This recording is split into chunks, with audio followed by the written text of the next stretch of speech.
Bom, primeiro eu queria agradecer, né, o convite, dar parabéns ao Laboratório Campos por 20 anos, muito bacana. E fui, né, na abertura, no primeiro dia, adorei assistir o vídeo, conhecer a história, as pessoas, ver os depoimentos, foi muito legal. Também assisti aos filmes, né, no sábado. E infelizmente não consegui assistir tudo e tal, porque a gente está numa semana muito louca. Enfim, mas adorei ter sido convidada, o Lucas que me convidou, agradeço. E aí quando eu vi esse tema, né, arte e pesquisa, com implicações, eu fiquei até um pouco nervosa, até para dizer que o Lucas, mas é para fazer, para falar sobre o quê, né? Porque, enfim, eu também tenho um trabalho artístico, mas a minha pesquisa não é sobre o meu trabalho, é sobre tipo arte, pesquisa e pesquisa. Assim, no meu caso, tem um certo timidez. Então, quando eu fiz pós-graduação, eu fiz em filosofia, não fiz em arte. Acho que a única pessoa que conhece o meu trabalho aqui é o Ricardo, que foi meu colega de graduação. Mas, então, eu pensei em falar sobre a minha pesquisa mesmo, que atualmente o meu tema de pesquisa é a questão do anacronismo, e que tem um diálogo com o trabalho da Paola, né? A gente tem alguns interesses em comuns, a gente sou uma leitora da Paola, assim, e a gente tem interesse por alguns autores, né, em comum, como o Didi Berman, Labusat, Benjamin. Então, esse é o meu tema de pesquisa, né? O problema do anacronismo. Então, assim, como é que eu cheguei, né, nesse problema?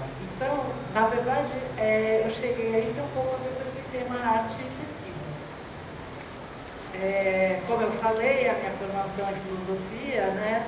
E o meu doutorado foi sobre Kant, sobre a estética do Kant, que é uma estética considerada formalista, né?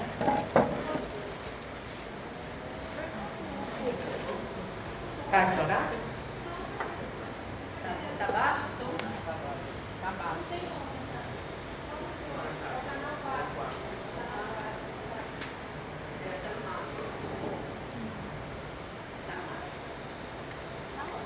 Bom, então, meu doutorado, durante muitos anos eu estudei Kant, que é o filósofo da autonomia da arte, né? E muito recebido como formalista, né? Depois, ao longo do século XX. Mas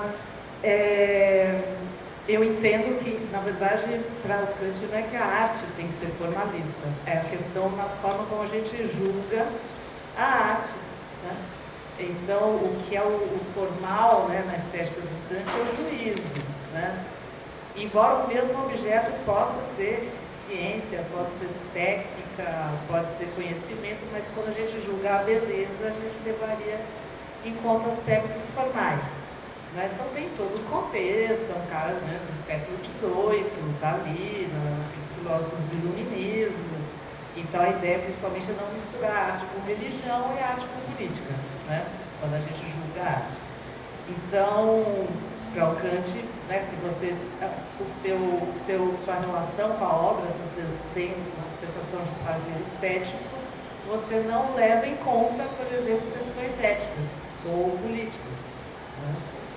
É claro que hoje na arte contemporânea seria muito complicado, né? Mas é como eu falo, o mesmo objeto pode suscitar um debate ético, né? Mas precisa separar, né? Então, até por isso, no caso para ele, objetos que envolvem muitos conceitos, né, seria mais difícil você separar, né? Embora a gente possa julgar muitas coisas delas, né? A gente pode julgar uma demonstração, né, de uma solução de um problema de física, a gente pode achar que a forma daquela demonstração é muito bonita, né, para quem é físico, no meu caso. Mas, assim, fica um pouco difícil se a demonstração levar ao erro, você separar, né, a beleza da demonstração do se aquilo é correto ou não. Né? Enfim, e aí, devido, né, a essa questão dessa separação entre estético, ético, ciência e tal, né, eu falei tudo isso porque acho que tem a ver com o tema do propósito. Eu depois fui estudar os desdobramentos, né, da filosofia do Kant na teoria da arte moderna. Eu tenho interesse, sobretudo, por arte moderna, né, entendendo aí o final do 19 até os anos 60, 70. É o período que eu estudo, que eu pesquiso e tal, né. E aí várias teorias da arte moderna lançaram mão, né, do formalismo kantiano e tal, às vezes com interpretações assim, bem redutoras, né? Mas que também serviram, né, numa certa época. Então eu me dediquei bastante a estudar um crítico estadunidense, Clement Greenberg, né, que é um crítico, né, ele não é um filósofo, não é um teórico, é um crítico, mas que foi sempre fortemente associado à ideia do formalismo. Né?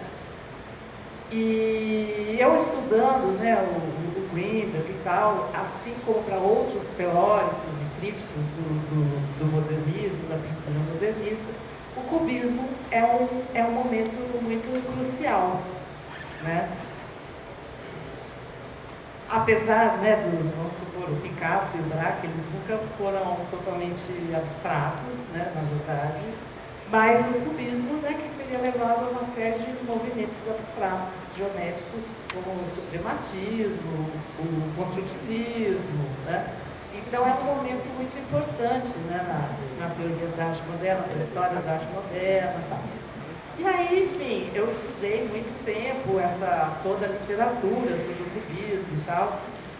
E aí eu tinha vontade de um dia, né, estudar o outro lado, né?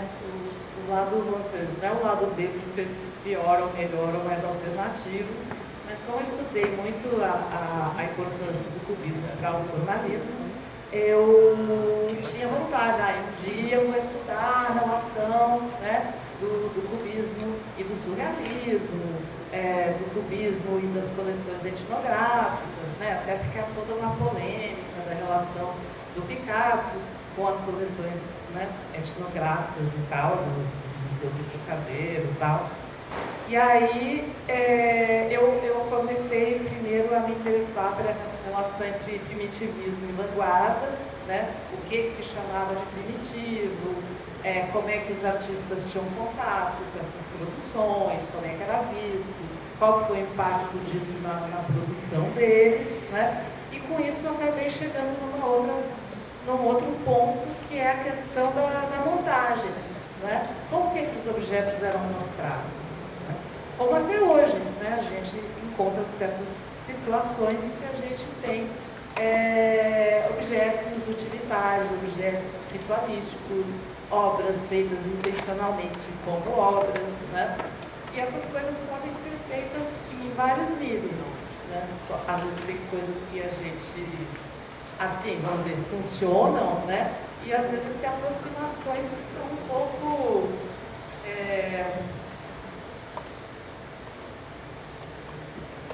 frustrantes, vamos dizer assim, ou postos, né? E aí, por isso que eu cheguei na questão do anacronismo, né? De refletir um pouco o quanto, né, ou não é positivo fazer essas aproximações, como pensar isso e tal, né? Que aí é uma questão já não é mais da criação artística, é muito mais da exposição, né?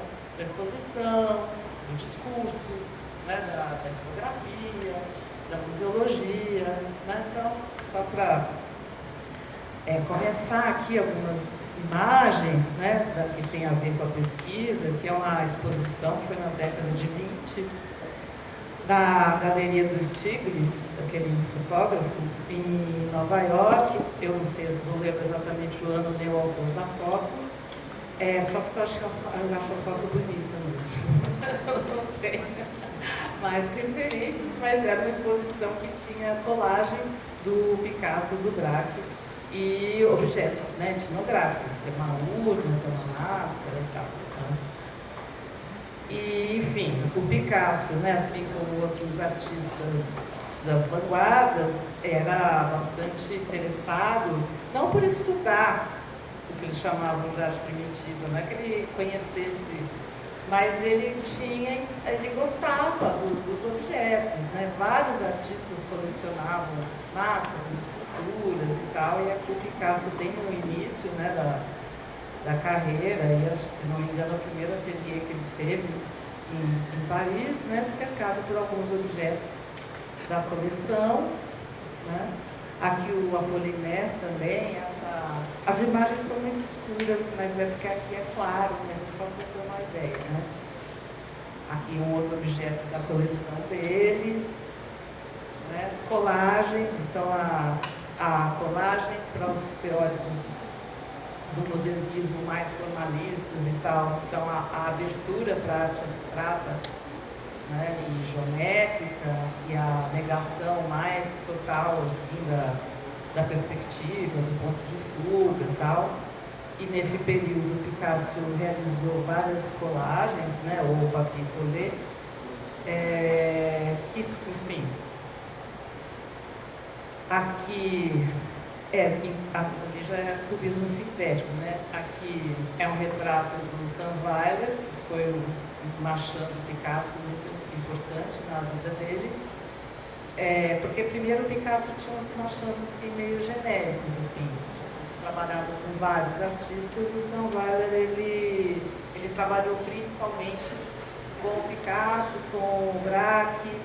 O artista preferido dele era o André Masson, né? Então ele tinha uma coisa mais, tinha um recorte mais preciso, e ele foi o primeiro autor que fez um estudo, né, sobre o cubismo.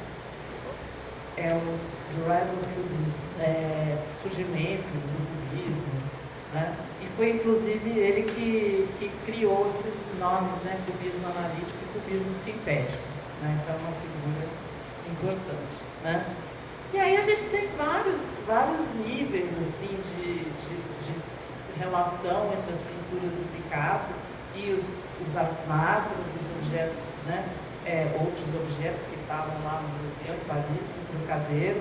Alguns são assim, bem quase anedóticos, né? É praticamente uma máscara pintada, né, a óleo, né? Até coisas que são mais interessantes, né? Então, essa máscara Guebo era também da coleção do Picasso, né? E aqui a famosa guitarra, né? Que é uma escultura, uma das primeiras esculturas feitas como colagem, né? Como construção.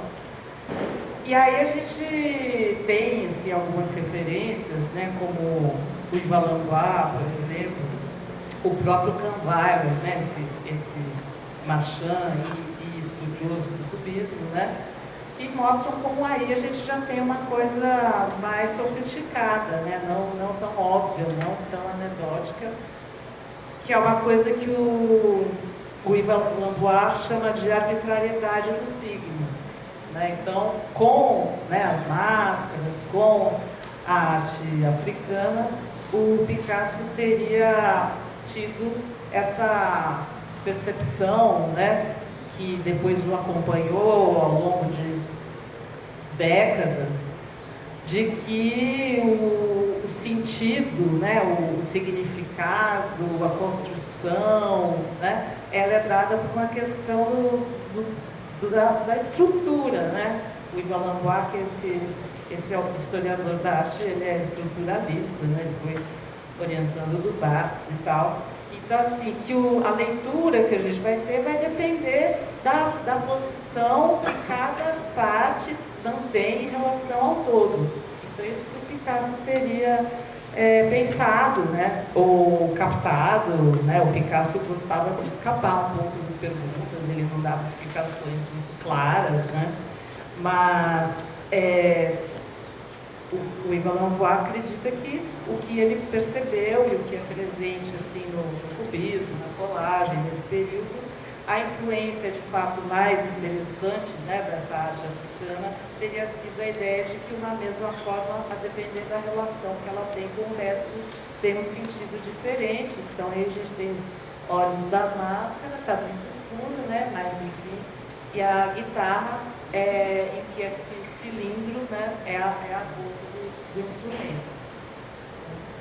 E outros estudos, né, como aqui tem um estudo para o Demoiselle d'Avignon, em que alguns elementos mudam, né, a depender do todo, eles mudam de sentido.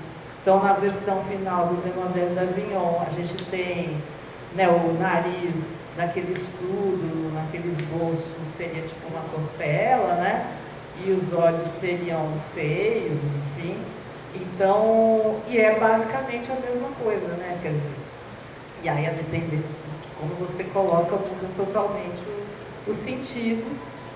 E segundo o Yves Lambert, o Picasso sempre brincou com isso, né? Aqui o Demoiselle d'Avignon, né, 1907, que é a obra que é considerada assim uma antecessora, né, do cubismo e tal, que já tem essas trocas de duas cabeças por máscara. Essa outra do canto era uma outra peça que era também da coleção do Picasso, que era uma peça ibérica, arcaica, que foi também a que influenciou aquele retrato da Beatriz Stein. Né?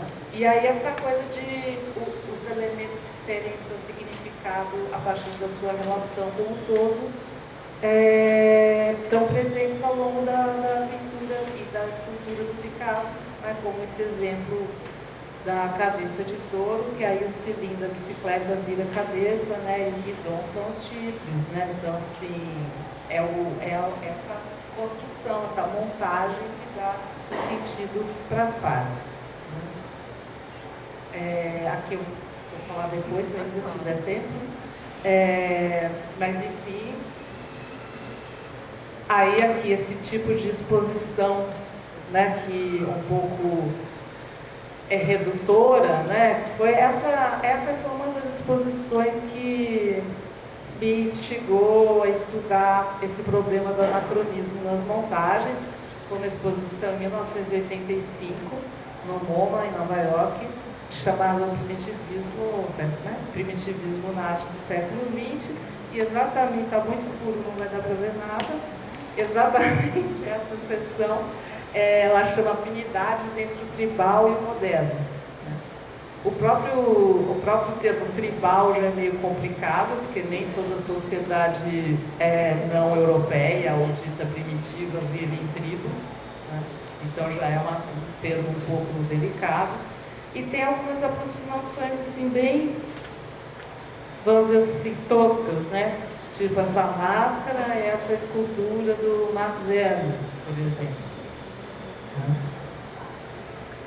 Aí novamente o Picasso, né? Novamente o Picasso e tal, né? E aqui mais recentemente uma exposição também que me incomodou muito, porque eu mesma achei super bonita. Eu tive um prazer estético com a exposição, com essa sala, devo dizer.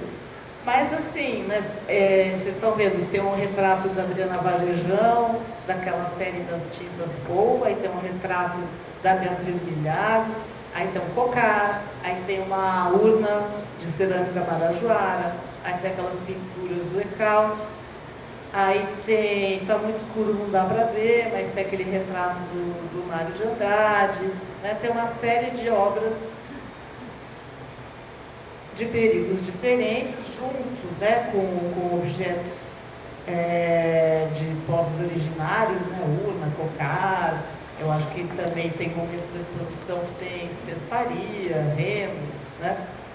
E aí é o tipo da situação assim que eu fico curiosa, assim, né? Fico pensando. E até é interessante, porque agora, estudando mais os surrealistas, né, e os surrealistas da vertente do Bataille, né, eles justamente vão se afastar, né, dessa compreensão da coleção etnográfica como sendo arte, né, e vão reivindicar que os objetos etnográficos sejam estudados como no Museu de História Natural, né? Inclusive, eles vão realizar expedições, né? Eles vão se afastar, né, da ideia das coleções etnográficas como sendo algo apenas, né, estético. E até tem esse texto do Ollier, né, nessa versão da Document, que chama O Valor de Uso do Impossível, que ele fala exatamente sobre isso, né? Ele fala que agora eu não lembro, né, uma das pessoas que escreveu, né, na Document, por exemplo, sobre a exibição de um instrumento musical, né?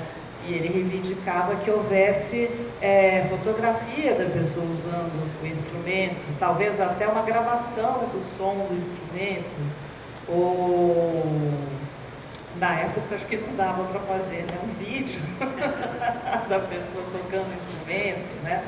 Então eles têm muito essa reivindicação aqui, né? Então vou só, já meu tempo também próximo do final, então vou ler só algumas coisas assim, que eu levantei, né, disso, a partir dessas é uma pesquisa em andamento, né, tem muita coisa para ler, mas enfim. Então, algumas inquietações, né, acerca do anacronismo. Bem, quando falamos em arte, costumamos usar categorias como obra, artista, coleção, mercado, dentre outros, que muitas vezes não podem ser aplicadas a fenômenos ou objetos artísticos produzidos por todas as culturas e todos os tempos. Por outro lado, muitas vezes objetos produzidos dentro de contextos ritualísticos ou utilitários foram expostos e analisados como obras de arte a partir unicamente de suas características formais. Podemos pensar em exposições polêmicas, como essa que eu mostrei, o Magicien de la Terre, né, no Pompidou, essas histórias mestiças, né? Bem, o Mário Pedrosa já havia proposto algo análogo quando concebeu o seu Museu das Origens. A proposta foi desenvolvida após o incêndio do MAN do Rio de Janeiro, em 1978, e o projeto nunca foi executado, mas previa os eixos arte bruta ou virgem, arte indígena, arte moderna, arte afro-brasileira e arte popular, tendo inspirado a mostra do redescobrimento no ano 2000. Quando curador da Bienal de São Paulo, em 1961, Pedrosa já havia justaposto obras contemporâneas com obras, né, de caligrafia chinesa e japonesas do século VIII, afrescos bizantinos, esculturas da Nigéria, da Costa do Marfim e aborígenes, obras realizadas no Paraguai na época das missões, junto a colagens do Pusch-Witters, objetos ativos do Willis de Castro, né? Então Pedrosa já tinha esse tipo de proposta, né? Então, esses são alguns exemplos, né, das exposições nas quais os objetos selecionados a partir da cultura material e de períodos históricos diversos são misturados, por vezes com obras de arte contemporâneas, né, resultando numa sobreposição de temporalidades, às vezes inquietantes, né? Então, eu acho que a gente pode se perguntar, né, se seria essa prática um reducionismo que busca uma compreensão que deveríamos ter desses objetos, ou, né, seria a contemplação meramente estética desses objetos uma experiência enriquecedora e capaz de gerar novos conhecimentos, novos olhares, né? Então, já vou acabando.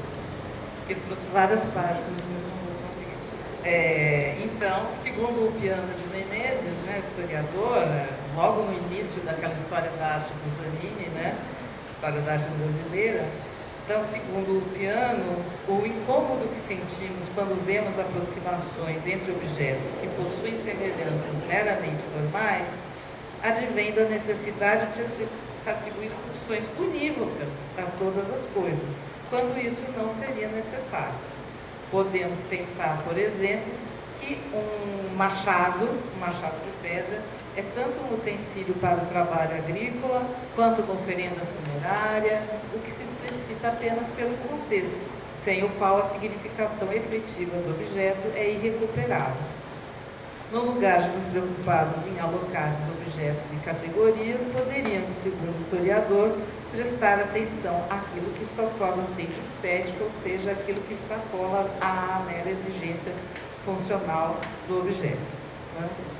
Então, eu acho que o tempo, né, acabou e podemos depois falar mais, né? Aqui só um exemplo das exposições surrealistas também, né? Onde a gente tem uma mistura, né? Aí tem o secador de garrafas do Duchamp, com outras esculturas africanas, obras contemporâneas, né? Os surrealistas têm essa tendência, assim, né? Afora o grupo que saiu, né? A revista Tokyo também, né? Que eu tinha colocado inicialmente, né? Os surrealistas têm bastante forte essa tendência a misturar, né? Elementos modernos com elementos mais arcaicos e tal, né? E aí tem essa vertente do surrealismo, como, por exemplo, o Michel Léry e tal, que vão abandonar, né, essa relação só estética e formal com as coleções etnográficas e vão ter essa demanda aí por estudar, né, mais a fundo as outras culturas e tal, e ter essa compreensão, né? Aqui no caso daquela famosa edição da Cage Gucci, né? E aí já seria outros problemas do anacronismo que eu não vou ter tempo de falar.